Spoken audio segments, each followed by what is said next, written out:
এখন বিকাল হয়ে গেছে, তাই শরবতি লেবু আর আপেল খাচ্ছি। দিদা কেটে দিয়েছে, খাচ্ছি। এরপর সবজিগুলো কেটে নেবো, আজকে রান্না পুজো তাই সবজিগুলো কেটে নেবো।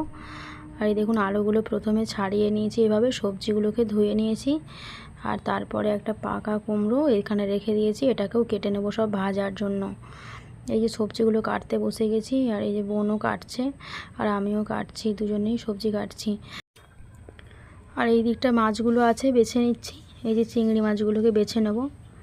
তারপরে এই দিকটা নিয়েছি ইলিশ মাছ, এটাও কেটে নেব। আর এদিকটা আছে জ্যান্ত রুই মাছ, এটাকেও কেটে নেব। তো মাছ কাটতে বসে গেছি বন্ধুরা। এই দেখুন এদিকটা ইলিশ মাছগুলোকে সব কেটে নিয়েছি প্রথমে, এরপর আমি রুই মাছটা কাটবো। আর এদিকে বোন নারকেল কোড়াচ্ছে, আর দিদা এদিকটা উনুনটা ধরিয়ে দিয়েছে। দুটো মাটির হাঁড়ি নেওয়া হয়েছে, একটাতে ডাল চাপানো হয়েছে আর একটাতে ভাত তৈরি হচ্ছে। তো প্রথমে ভাত ও ডালটা হয়ে যাওয়ার পর তারপর আমাদের ভাজাভুজি শুরু হবে। তো এই দেখুন আমি আস্তে আস্তে মাছগুলো কেটে নিচ্ছি। আর এই দেখুন বুঝতেই তো পারছেন সব সবজিগুলো কাটা হয়ে গেছে। বোন এদিকে নারকেলটা কুড়িয়ে নিচ্ছে আর আমি এদিকটা বসে বসে মাছগুলোকে কাটছি। আর দিদা এদিকটা রান্নায় বসে গেছে।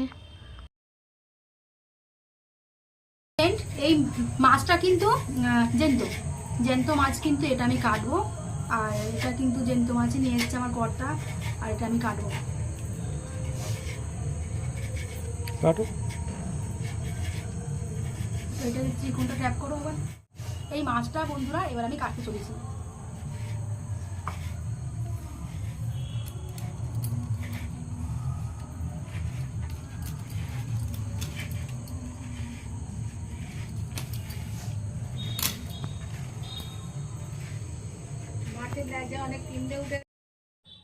এদিকটা মাটির হাঁড়িতে ভাত হয়ে গেছে, আর এদিকটা আবার ডালটা হচ্ছে। মাছটা কেটে নেওয়া হয়েছে, রুই মাছটা, আর এদিকটা ইলিশ মাছ রুই মাছ সব কেটে নেওয়া গেছে। নারকেলটা একটু কুড়াতে বাকি আছে, বাকিটা আমি কুড়ে নেবো। আর এই দিকটা ভাজাভাজি প্রায় অনেকটাই হয়ে গেছে, আর এই 4টে নারকেল আমি কেটে নেব।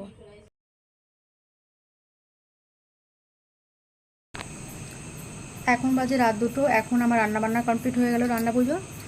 তো কী কী রান্নাবান্নার আয়োজন করেছি সম্পূর্ণটা আপনাদের দেখাবো এখন, চলুন দেখিয়ে নিচ্ছি। প্রথমেই দেখাই আপনাদেরকে, এটা চালতা চাটনি, এটা নারকেল ভাজা, এটা ছিল ডাল মাটির হাঁড়িতে তৈরি করা, আর এতে আছে 10 রকম ভাজাভুজি। এদিকটা আছে রুই মাছ ভাজা, আর এই দিকটা মাছের মাথা আর মাছের তেল রেখেছি। আর এই মাটির পাত্রে ভাত, আর সব রকম সবজি দিয়ে একটা এটা তরকারি। আর এদিকটা আর একটা হাঁড়িতে ভাত, এদিকটা ইলিশ মাছ ভাজা। এরপর সবাই মিলে আমরা খেতে বসে পড়লাম।